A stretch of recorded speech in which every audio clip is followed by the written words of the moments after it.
പിതാവിനും പുത്രനും പരിശുദ്ധാത്മാവിനും സ്തുതി, ആദ്യം മുതൽ എന്നും എന്നേക്കും തന്നെ ആമേൻ. ദൈവതിരുനാമത്തിന് മഹത്വമുണ്ടാകട്ടെ. കർത്താവായ യേശു ക്രിസ്തുവിൽ ഏറ്റവും വാത്സല്യമുള്ള ദൈവമക്കളെ, ഈ അനുഗ്രഹീതമായ സമയത്ത് വീണ്ടും ഒരു പ്രാവശ്യം കൂടെ നമ്മുടെ കർത്താവും രക്ഷിതാവുമായ യേശു മിശിഹായുടെ പാദപീഠത്തിൽ വിനയപൂർവ്വം ചേർന്ന് വരുവാൻ നമുക്ക് ഭാഗ്യമൊരുക്കി തന്ന നല്ലവനായ കർത്താവിന് നന്ദി പറയാം. കർത്താവ് ഇന്ന് നമ്മെ വീണ്ടും സന്ദർശിക്കുന്നുവല്ലോ. വളരെ മധുരമനോഹരമായ ഒരു ചിന്ത നമ്മൾ പങ്കിട്ടുകൊണ്ടിരിക്കുകയായിരുന്നു. ആധ്യാത്മിക ജീവിതം വിശുദ്ധിയോടെ നയിച്ച് പോരാടി ജയിച്ചാൽ എന്തു കിട്ടും? ഇന്ന് ഒരുപാട് പേർക്ക് അജ്ഞമാണ് ഈ നേട്ടങ്ങളെക്കുറിച്ച്. അതുകൊണ്ട് തന്നെയാണ് ഈ ഭൗമലോകത്ത് വിശ്വാസ ജീവിതം നയിപ്പാൻ പലരും താല്പര്യപ്പെടാത്തത്, ചിലരെങ്കിലും മടുത്തു പോകുന്നത്. ഭൗമലോകത്ത് കിട്ടുന്ന നേട്ടങ്ങളും ലാഭങ്ങളും പ്രതിഫലങ്ങളുമാണ് ആധ്യാത്മിക ജീവിതത്തിൻ്റെ പ്രതിഫലമെന്ന് ചിന്തിക്കരുത്.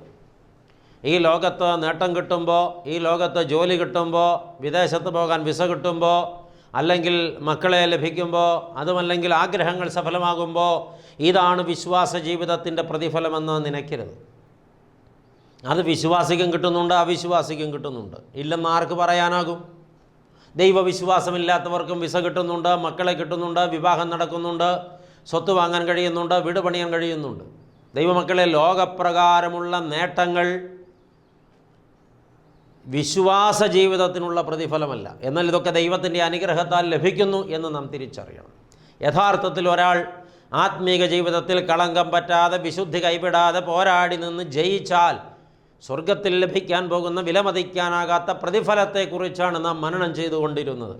കഴിഞ്ഞ പ്രാവശ്യം നിങ്ങൾ അത് കേട്ടുകൊണ്ടിരുന്നല്ലോ. 3 ചിന്തകളാണ് അന്ന് കേട്ടത്. മൂന്നാമത്തെ ചിന്ത വായിച്ചു വെച്ചപ്പോൾ അതിൽ 2 കാര്യങ്ങളുണ്ടായിരുന്നു, ഒന്നേ പറഞ്ഞുള്ളൂ.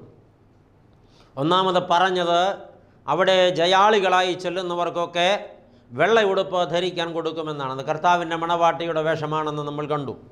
രണ്ടാമത് ആ വാക്യത്തിൽ പറഞ്ഞത്, ഞാൻ അവരുടെ പേര് ജീവപുസ്തകത്തിൽ നിന്ന് മായിച്ചു കളയാതെ എൻ്റെ പിതാവിൻ്റെ സന്നിധിയിലും അവൻ്റെ ദൂതന്മാരുടെ മുന്നിലും അവൻ്റെ പേർ ഏറ്റുപറയുമെന്നാണ്. പ്രിയപ്പെട്ടവരെ, ദൈവത്തിൻ്റെ സന്നിധിയിൽ ഒരു ജീവപുസ്തകമുണ്ട്. അത് ജയിച്ചവരുടെ പേരെഴുതാനുള്ളതാണ്.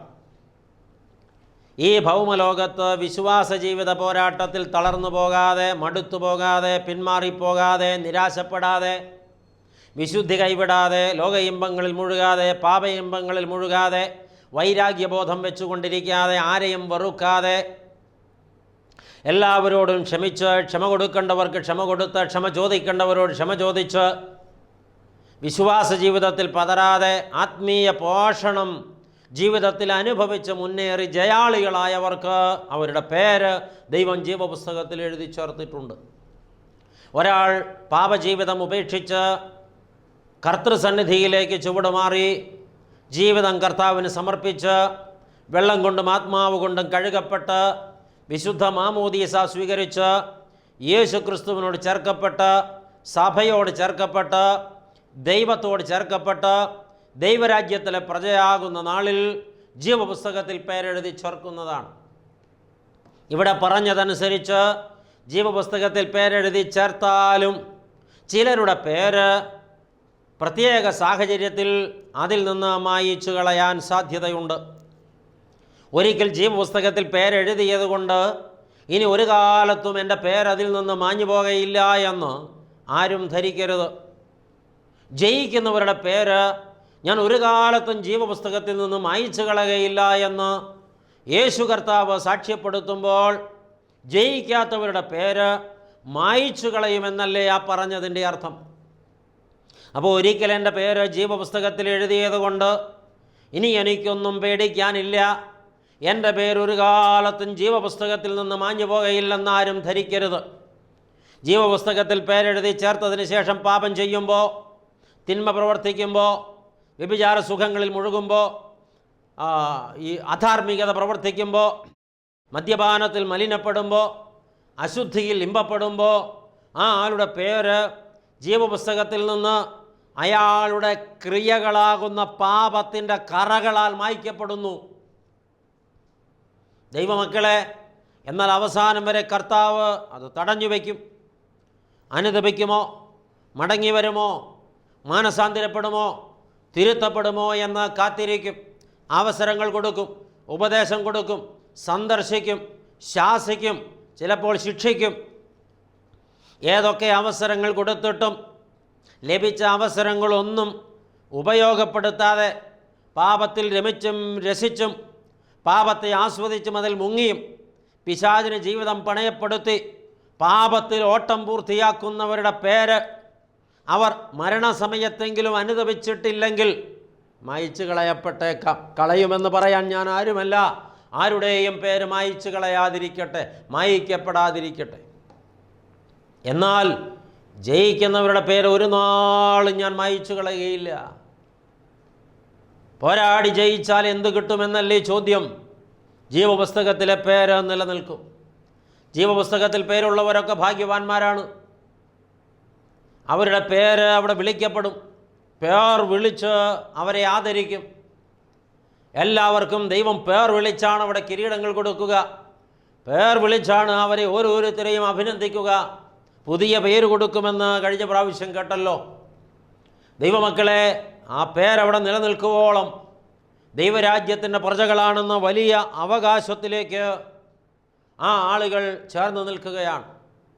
മാത്രമല്ല, കർത്താവ് ഇങ്ങനെ പറഞ്ഞു, പിതാവിൻ്റെ സന്നിധിയിലും അവൻ്റെ ദൂതന്മാരുടെ സന്നിധിയിലും ഞാൻ ജീവപുസ്തകത്തിൽ പേരുള്ളവരെ ഏറ്റുപറയും. ഇവരെൻ്റെ സ്വന്തമാണ്. ഇവർ വിശുദ്ധ ജീവിതം നയിച്ചവരാണ്, നീതിയിൽ ജീവിച്ചവരാണ്, നീതിബോധത്തോടെ നിന്നവരാണ്, തിന്മയെ വിട്ടൊഴിഞ്ഞവരാണ്, പാപത്തോട് പോരാടിയവരാണ്.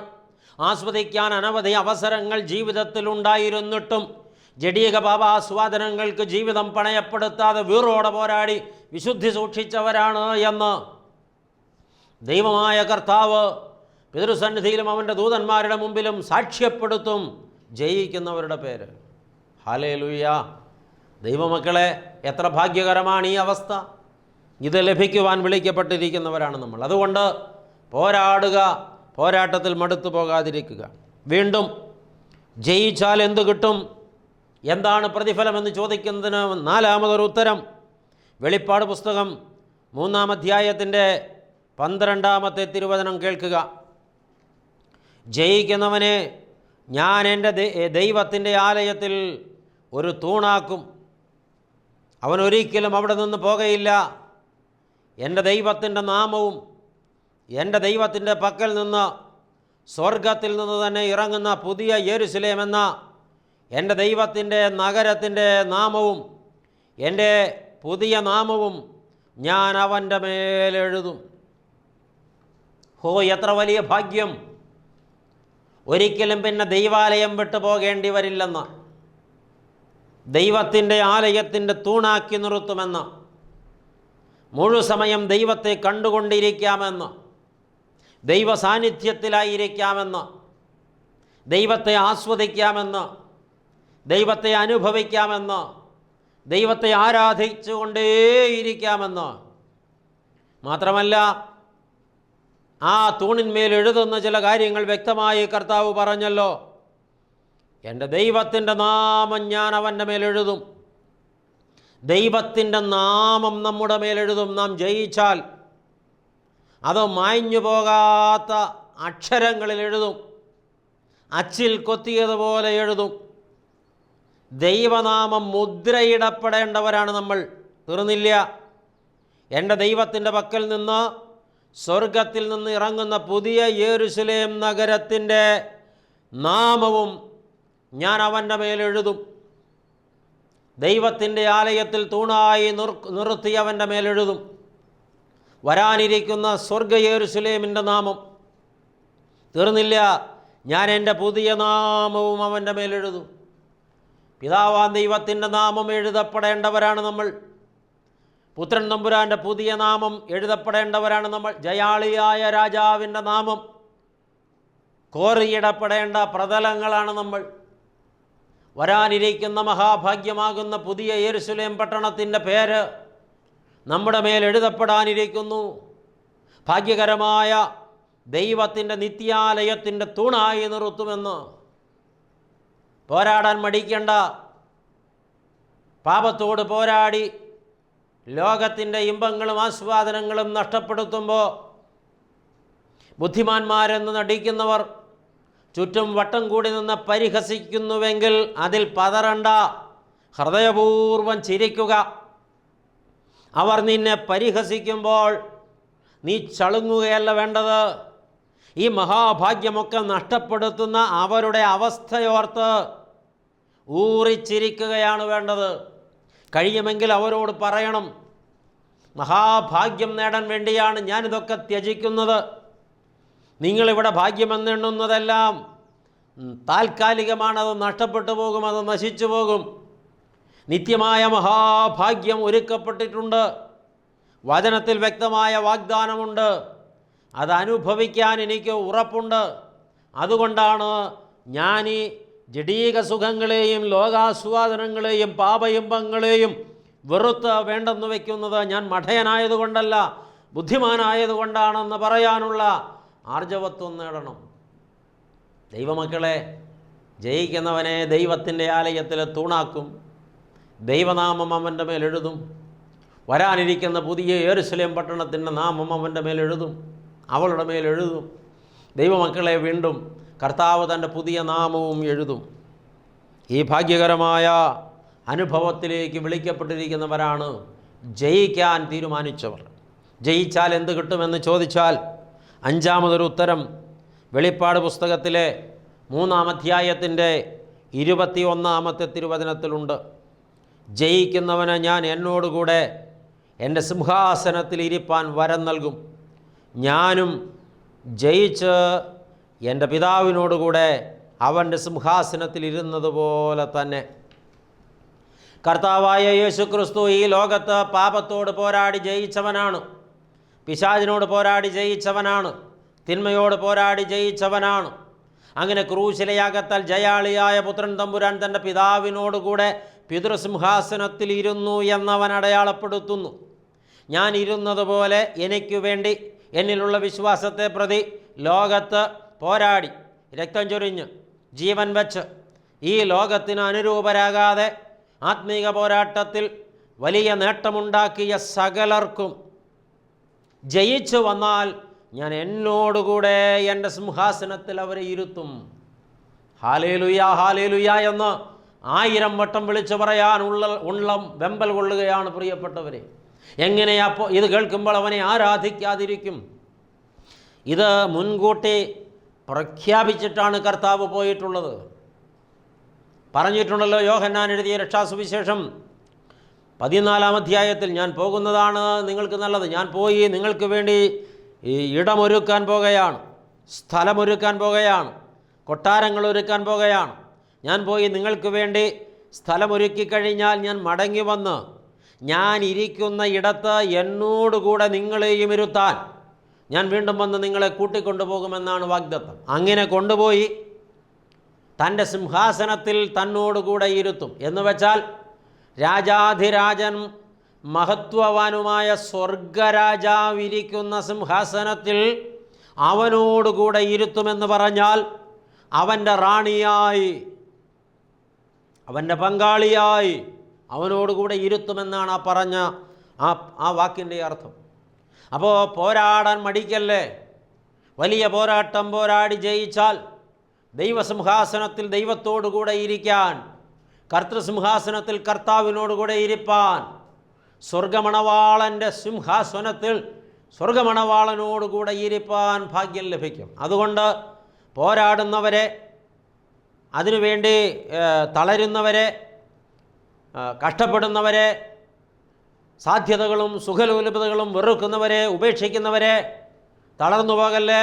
കൂടുതൽ വിശുദ്ധിയോടെ, കൂടുതൽ വീറോടെ, കൂടുതൽ ശക്തിയോടെ, കൂടുതൽ ഊർജം സംഭരിച്ച് പോരാടുവീൻ. പോരാട്ടം നിർത്തിയവർ പോരാട്ടത്തിലേക്ക് മടങ്ങി വരട്ടെ. പോരാടാൻ തീരുമാനിച്ചിട്ടില്ലാത്തവർ പോരാടാൻ തീരുമാനിച്ചിറങ്ങട്ടെ. പോരാടി ജയിച്ചാൽ വലിയ ഭാഗ്യം ഒരുക്കപ്പെട്ടിട്ടുണ്ട്. വീണ്ടും 6ാമത് ലഭിക്കാൻ പോകുന്നതിനെക്കുറിച്ച് വെളിപ്പാട് പുസ്തകം 2-ാം അധ്യായത്തിലെ 26, 27, 28 തിരുവചനങ്ങളിൽ രേഖപ്പെടുത്തിയിട്ടുണ്ട്.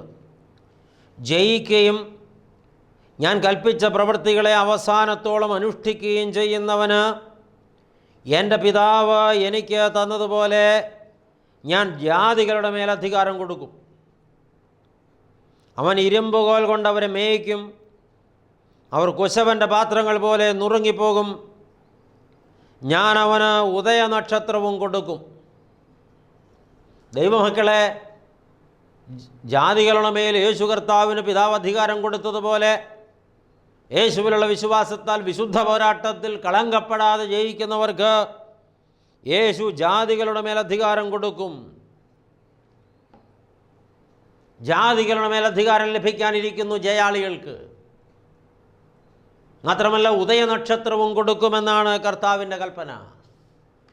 അപ്പോൾ വളരെ നിസ്സാരപ്പെട്ടത് നേടാൻ വേണ്ടിയല്ല ഈ ആത്മീക പോരാട്ടം ഒരു വിശ്വാസി നടത്തേണ്ടത് എന്ന് നാം തിരിച്ചറിയണം. നേട്ടങ്ങളുടെ എണ്ണം വാക്കുകൾ കൊണ്ട് പറഞ്ഞാൽ തീരില്ല മക്കളെ. അത് അവർണ്ണനീയമാണ്. കർത്താവ് നമുക്ക് കരുതി വച്ചിട്ടുള്ളത് ചില്ലറകളൊന്നുമല്ല, നമുക്ക് ഇമാജിൻ ചെയ്യാൻ പറ്റാത്തതാണ്. ദൈവത്തെ അറിയാതെ നിഷേധിച്ച ജാതികളുടെ മേൽ അധികാരം നടത്താനുള്ള ചെങ്കോൽ ജയിച്ച് അവസാനം വരെ കർത്താവ് പറഞ്ഞ കൽപ്പനകൾ അനുഷ്ഠിച്ച് അതിൽ നിന്ന് അണുവിട മാറാതെ വിശ്വാസ പോരാട്ടത്തിൽ ജയാളികളായി അവിടെ ചെല്ലുന്നവരുടെ കയ്യിൽ അവൻ കൊടുക്കും. ഒരു ഇരുമ്പുകൾ കൊണ്ട് ജാതികളെ മേയ്ക്കുമെന്ന് പറയുമ്പോൾ രാജാധികാരം കൈയാളും ജയിക്കുന്നവരെന്നാണ് അതിൻ്റെ അർത്ഥം. കർത്താവ് അവർക്ക് കൊടുക്കും, അവരെ രാജാക്കന്മാരായി വാഴിക്കുമെന്ന്. ഉദയനക്ഷത്രം ഞാൻ അവരുടെ കയ്യിൽ കൊടുക്കുമെന്ന് വാഗ്ദത്തം ചെയ്യുമ്പോൾ ദൈവമക്കളെ, അത് വലിയ ഒരു പ്രഖ്യാപനമാണ്. ഉദയനക്ഷത്രം അവരുടെ കയ്യിൽ കൊടുത്താൽ അവരാണ് ഉദയം നിർണ്ണയിക്കുന്നവർ. ഉദയനക്ഷത്രം കയ്യിലുള്ളവർ ഭാഗ്യവാന്മാർ. അവർ രാജാതിരാജൻ അകമ്പടി സേവിക്കുന്നവരാണ്. ഉദയനക്ഷത്രം ഉദിക്കുന്നത് സൂര്യൻ ഉദിക്കാൻ പോകുന്നതിന് മുന്നോടിയായിട്ടാണ്. കിഴക്കേ ചക്രവാളത്തിൽ ഉദയ നക്ഷത്രം ഉദിച്ചാൽ പിന്നാലെ സൂര്യൻ വരുന്നുണ്ട്, ഉറപ്പാണ്. സ്നാപകയോഹന്നാൻ യേശുവിന് വഴിനിരത്താൻ വന്നു. അവനെക്കുറിച്ച് ഇങ്ങനെ പറഞ്ഞു, അവൻ ഉദയനക്ഷത്രമാണ്. യോഹന്നാൻ എന്ന പേരിൻ്റെ അർത്ഥം അതാണ്. ഉദിക്കാൻ പോകുന്ന നിതാന്ത നിത്യ നീതി സൂര്യനായ യേശു ക്രിസ്തുവിൻ്റെ ഉദയത്തെ സൂചിപ്പിച്ചുകൊണ്ട് അവന് മുമ്പായി ഉദിച്ച ഉദയനക്ഷത്രമാണ് സ്നാപക യോഹന്നാൻ. ഇതാ നിത്യരാജാവായ യേശു ക്രിസ്തുവിൻ്റെ നിത്യവാഴ്ചയെക്കുറിച്ച് ലോകത്തിൻ്റെ മുമ്പിൽ അടയാളപ്പെടുത്താനുള്ള ഉദയനക്ഷത്രം ജയിക്കുന്നവന് കൊടുക്കുമെന്നാണ് വാഗ്ദത്തം. ദൈവമക്കളെ, അപ്പോൾ ഈ ഭാഗ്യം വർണ്ണിച്ചാൽ തീരില്ല. പോരാട്ടത്തിൽ പതറല്ലേ, കൂടുതൽ ഊർജ്ജസ്വലരാവുക. ഒറ്റപ്പെടുമ്പോൾ, എല്ലാവരും തിരസ്കരിക്കപ്പെടുമ്പോൾ, എല്ലാവരും ആസ്വദിക്കുന്നത് ആസ്വദിക്കാൻ പറ്റാതെ ആരും നിരാശപ്പെടല്ലേ. ഈ ലോകം താൽക്കാലികമാണ്, ഇവിടെ ഒരു നിത്യതയില്ല. നമുക്ക് വേണ്ടി കാത്തുവയ്ക്കപ്പെട്ടിരിക്കുന്ന നിത്യതയിൽ അവർണ്ണനീയമായ ആനന്ദം അനുഭവിപ്പാൻ നാം വിളിക്കപ്പെട്ടിരിക്കുന്നു. ദൈവമക്കളെ, ഒരു ഭാഗ്യം കൂടെ 2-ാം അധ്യായത്തിൻ്റെ 11-ാമത്തെ വാക്യത്തിൽ ഉണ്ട്. ജയിക്കുന്നവന് കിട്ടുന്ന 7-ാമത്തെ ഭാഗ്യം. അതിങ്ങനെയാണ് ആത്മാവ് സഭകളോട് പറയുന്നത് എന്തെന്ന് ചെവിയുള്ളവൻ കേൾക്കട്ടെ. ജയിക്കുന്നവന് 2-ാം മരണത്തിൽ ദോഷം വരികയില്ല. ഇവിടെ നാം മരണമെന്ന് വിളിക്കുന്ന ഒരു സംഗതിയുണ്ടല്ലോ, ഇവിടെ നിന്നുള്ള വേർപാട്. എന്നാൽ യഥാർത്ഥ മരണം ഇനി വരാനിരിക്കുന്നു. ഇവിടെ ദൈവത്തെ പിരിഞ്ഞവരൊക്കെ ജീവൻ നഷ്ടപ്പെട്ട് മരിച്ചവരാണ്. എന്നാൽ നിത്യമരണമെന്നൊരു മരണം വരാനിരിക്കുന്നുണ്ട്. സ്വർഗത്തിൽ ആനന്ദം അനുഭവിക്കാൻ പ്രത്യേകം ജീവിതത്തിൽ വേർതിരിച്ച് ചിട്ടപ്പെടുത്തി അവിടെ എത്തിപ്പെടാത്തവർ പോകേണ്ടി വരുന്നത് നിത്യമരണത്തിലേക്കാണ്. എന്നാൽ കർത്താവ് വാഗ്ദത്തം ചെയ്യുന്നു, 2-ാം മരണത്തിൽ അവർക്ക് ദോഷം വരികയില്ല, അതിലവർ പെട്ടുപോകുകയില്ല. ദൈവമക്കളെ, അതിനെക്കുറിച്ച് ആരും ചിന്തിക്കുന്നില്ല. ഭാഗ്യത്തെക്കുറിച്ച് ഒരുപാട് പറയുമ്പോൾ മറുവശത്തൊരു ദോഷമുണ്ടെന്നുകൂടെ ഓർക്കണം. ദൈവം ആരെയും നഷ്ടപ്പെടാൻ ആഗ്രഹിക്കാത്തത് കൊണ്ടാണ് ദീർഘക്ഷമയോടെ നിരന്തരം ഇതിങ്ങനെ ഉപദേശിച്ചു കൊണ്ടിരിക്കുന്നത്. വിശുദ്ധിക്ക് വേണ്ടി ദൈവം നിരന്തരം വിളംബരം ചെയ്തുകൊണ്ടിരിക്കുന്നത്. അവസാന നാൾ വരെ ദൈവം അത് ചെയ്തിട്ടും മത്സരികളായി പോകുന്നവർ സ്വയം തിരഞ്ഞെടുക്കുന്നതാണ് ഈ നിത്യനരകം അഥവാ 2-ാം മരണം. അവരെ തീപ്പൊയ്യിൽ തള്ളിയിടുമെന്നാണ് വചനം പറയുന്നത്. ദൈവമക്കളെ തിരിച്ചറിയുക, ഈ 2-ാം മരണത്തിൽ നിന്ന് ജയിക്കുന്നവർക്ക് ഒഴിവുണ്ടാകും. ജയിക്കുന്നവർക്കേ ഒഴിവുണ്ടാകൂ. അതുകൊണ്ട് ജയം ധരിക്കേണ്ടത് നമുക്ക് അനിവാര്യമാണ് എന്ന് നാം തിരിച്ചറിയണം. ഒന്നിനെക്കുറിച്ചും നാം ആശങ്കപ്പെടരുത്. ഈ ലോകത്തെക്കുറിച്ച് ചിന്തിച്ച് ഇതിലെ നേട്ടങ്ങൾ ലഭിക്കുന്നില്ലല്ലോ എന്നോർത്ത് നിരാശപ്പെട്ട് ഈ ലോകത്തിൻ്റെ ഇമ്പങ്ങളിൽ മുഴുകാൻ ആശിച്ച് ഇതിൻ്റെ സുഖലോലുപതയിൽ മുഴുകി ജീവിതം പാഴാക്കരുത്. ഭാഗ്യകരമായ നിത്യതയിൽ നമുക്ക് വേണ്ടി ഒരുക്കപ്പെട്ടിരിക്കുന്ന ഈ മഹാഭാഗ്യങ്ങളെല്ലാം കൈവശപ്പെടുത്താൻ ദൈവമക്കൾ വളരെ പ്രാർത്ഥനാപൂർവം വിശ്വാസ ജീവിതത്തിൽ പോരാടണം, പോരാടി ജയിക്കണം. അങ്ങനെ ജയിച്ചാൽ കിട്ടുന്ന നേട്ടങ്ങൾ വർണ്ണിച്ചാൽ തീരാത്തതാണെന്ന് പറഞ്ഞു വച്ചല്ലോ. ഒടുവിൽ ഒരു ചിന്ത കൂടെ ചേർത്ത് വയ്ക്കട്ടെ. എന്തു ലഭിക്കും? ദൈവമക്കളെ, അത് ഇങ്ങനെ വായിക്കുന്നു. വെളിപ്പാട് പുസ്തകം 21-ാമത്തെ അധ്യായം 1 മുതൽ 7 വരെ തിരുവചനങ്ങൾ. ഞാൻ പുതിയ ആകാശവും പുതിയ ഭൂമിയും കണ്ടു. 1-ാമത്തെ ആകാശവും 1-ാമത്തെ ഭൂമിയും ഒഴിഞ്ഞുപോയി. സമുദ്രം ഇനിയില്ല. പുതിയ യെരൂശലേം എന്ന വിശുദ്ധ നഗരം ഭർത്താവിനായി അലങ്കരിച്ചിട്ടുള്ള മണവാട്ടിയെപ്പോലെ ഒരുങ്ങി സ്വർഗത്തിൽ നിന്ന് ദൈവസന്നിധിയിൽ നിന്ന് തന്നെ ഇറങ്ങുന്നതും ഞാൻ കണ്ടു. സിംഹാസനത്തിൽ നിന്ന് ഒരു മഹാശബ്ദം പറയുന്നതായി ഞാൻ കേട്ടത്, ഇതാ മനുഷ്യരോടുകൂടെ ദൈവത്തിൻ്റെ കൂടാരം, അവൻ അവരോടുകൂടെ വസിക്കും, അവർ അവൻ്റെ ജനമായിരിക്കും, ദൈവം താൻ അവരുടെ ദൈവമായി അവരോടുകൂടെ ഇരിക്കും. അവൻ അവരുടെ കണ്ണിൽ നിന്ന് കണ്ണുനീരെല്ലാം തുടച്ചു കളയും. ഇനിയും മരണമുണ്ടാകയില്ല, ദുഃഖവും മുറവിളിയും കഷ്ടതയും ഇനി ഉണ്ടാകയില്ല. ഒന്നാമത്തേത് കഴിഞ്ഞുപോയി. സിംഹാസനത്തിൽ ഇരിക്കുന്നവൻ, ഇതാ ഞാൻ സകലവും പുതുതാക്കുന്നു എന്ന് അരുളി ചെയ്യുന്നു. എഴുതുക, ഈ വചനം വിശ്വാസയോഗ്യവും സത്യവുമാകുന്നു എന്നും അവൻ കൽപ്പിച്ചു. പിന്നെയും അവൻ എന്നോട് അരുളി ചെയ്തത് സംഭവിച്ച് തീർന്നു. ഞാൻ അൽഫയും ഒമേഗയും ആദിയും അന്തവുമാകുന്നു. ദാഹിക്കുന്നവന് ഞാൻ ജീവനീരുറവനിൽ നിന്ന് സൗജന്യമായി കൊടുക്കും. ജയിക്കുന്നവന് ഇത് അവകാശമായി ലഭിക്കും. ഞാൻ അവന് ദൈവവും അവൻ എനിക്ക് മകനുമായിരിക്കും. ഇവിടെ കുറേയധികം കാര്യങ്ങൾ വർണ്ണിച്ചു വച്ചിട്ടുണ്ട്. ചുരുക്കത്തിൽ ഇങ്ങനെ പറയാം, സ്വർഗത്തിലുള്ള സകല സൗഭാഗ്യങ്ങൾക്കും ജയിക്കുന്ന ഒരാൾ അവകാശിയായിത്തീരും. ജയിച്ചാൽ മാത്രമേ ഈ അവകാശം ലഭിക്കുകയുള്ളൂ. ദൈവമക്കളെ, അതുകൊണ്ട് ജയിച്ചേ മതിയാകൂ. ഈ ലോകത്ത് എത്ര വലിയ പോരാട്ടം കഴിക്കേണ്ടി വന്നാലും, മരിക്കേണ്ടി വന്നാലും പാപത്തിന് അടിയറ വയ്ക്കരുത് ജീവിതം. പാപത്തിന് വിട്ടുകൊടുക്കരുത് ജീവിതം. ലോകാസ്വാദനങ്ങൾക്കും പാപാസ്വാദനങ്ങൾക്കും ജഡാസ്വാദനങ്ങൾക്കും ജീവിതം വെച്ച് കൊടുക്കരുത്. തിന്മ പ്രവർത്തിക്കരുത്, അധർമ്മം പ്രവർത്തിക്കരുത്, ആരെയും ഉപദ്രവിക്കരുത്, ആരെയും വേട്ടയാടരുത്. വീട്ടിലുള്ളവരോ പുറത്തുള്ളവരോ ആകട്ടെ ആരെയും അപഹസിക്കരുത്, ആരുടേതും കവർന്നെടുക്കരുത്, ആരെയും കണ്ണുനീരിൽ മുക്കരുത്. ജീവിതം നിഷ്ഠയോടെ നയിക്കുക. അവർണ്ണനീയമായ പുതിയ യെരൂശലേമിൽ വർണ്ണിക്കപ്പെട്ട സകല സൗഭാഗ്യങ്ങളും ജയിക്കുന്നവർക്ക് കൊടുക്കാൻ വെച്ചിട്ടുള്ളതാണ്.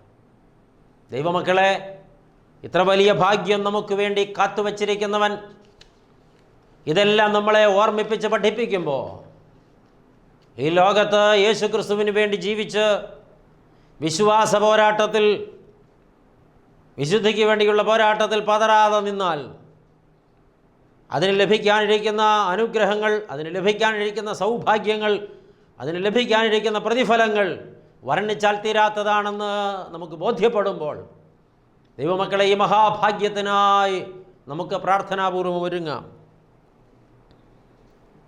അവിടെ നമുക്ക് ലഭിക്കാൻ പോകുന്ന ഭാഗ്യങ്ങൾ എണ്ണി പറഞ്ഞല്ലോ. ഇപ്രാവശ്യം നാം കേട്ടത്, ജീവപുസ്തകത്തിൽ നമ്മുടെ പേര് ഒരു നാളും മായ്ച്ചു കളയുകയില്ല, അവരെ ദൈവത്തിൻ്റെ ആലയത്തിൽ തൂണാക്കി വയ്ക്കും. ദൈവനാമം, പുത്രൻ തമ്പുരാൻ്റെ നാമം, പുതിയ യെരൂശലേമിൻ്റെ നാമം അവരുടെ മേലെഴുതും. ദൈവത്തോടു കൂടെ ദൈവസിംഹാസനത്തിൽ അവരെ ഇരുത്തും. ജാതികളുടെ മേൽ അധികാരവും ഉദയനക്ഷത്രവും അവരുടെ കയ്യിൽ കൊടുക്കും. സ്വർഗത്തിലുള്ള സകലത്തിനും അവരെ അവകാശികളാക്കും. നിത്യമരണത്തിൽ നിന്ന് അവരൊഴിഞ്ഞിരിക്കും. എത്ര വലിയ ഭാഗ്യമാണ് ദൈവമക്കളെ! 9 കൂട്ടം ഭാഗ്യങ്ങളാണ് ജയിക്കുന്നവർക്ക് കൊടുക്കാൻ വെച്ചതായി ഈ 2 പ്രാവശ്യമായി നാം കേട്ടത്. ഇത് അനുഭവിക്കണം നമുക്കിത് പ്രാപിക്കണം നമുക്ക്. അതുകൊണ്ട് നമുക്ക് വിശ്വാസ ജീവിത പോരാട്ടത്തിൽ ജയിച്ചേ തീരൂ എന്ന് തീരുമാനിക്കാം, സമർപ്പിക്കാം. ദൈവം അനുഗ്രഹിക്കട്ടെ. സ്നേഹവാനായ ദൈവമേ, സ്വർഗീയ പിതാവേ, ഈ നാളുകളിൽ ഞങ്ങളെ സന്ദർശിച്ച് വളരെ ഗഹനമായ പാഠങ്ങൾ, വിശ്വാസ പോരാട്ടത്തിൽ പതറാതെ വീറോടെ മുന്നേറിയാൽ അതിന് ലഭിക്കാനിരിക്കുന്ന വർണ്ണിക്കാനാകാത്ത പ്രതിഫലങ്ങളെക്കുറിച്ച് നീ ഞങ്ങളെ പഠിപ്പിച്ചല്ലോ. ഇതിങ്ങനെ കേട്ടുകൊണ്ടിരുന്നപ്പോൾ ദൈവമേ, ഞങ്ങളുടെ ഉള്ളം ത്രസിക്കുകയാണ്. ഞങ്ങളറിയാതെ ഒരു ഉല്ലാസം ഞങ്ങളിൽ വന്ന് നിറയുകയാണ്. ഈ ലോകത്താരൊക്കെ ഞങ്ങളെ ഏതളവിലൊക്കെ പരിഹസിച്ചാലും, എത്രയൊക്കെ തള്ളി മാറ്റി നിർത്തിയാലും, ഞങ്ങൾക്ക് ലഭിക്കാനുള്ള പ്രതിഫലം ഓർക്കുമ്പോൾ കർത്താവേ, ഞങ്ങളറിയാതെ നൃത്തം ചെയ്യുകയാണ്. അതുകൊണ്ട് ഈ ലോകത്ത് ഞങ്ങൾ വിശ്വാസ പോരാട്ടത്തിൽ ഇനി പരാജയപ്പെടുകയില്ല.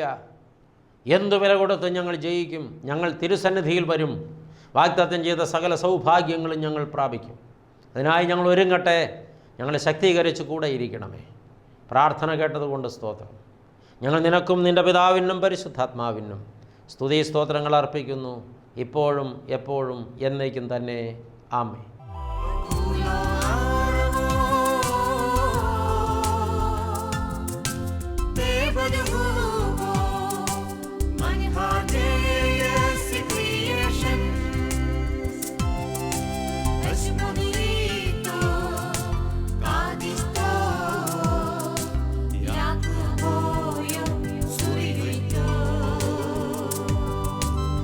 Somebody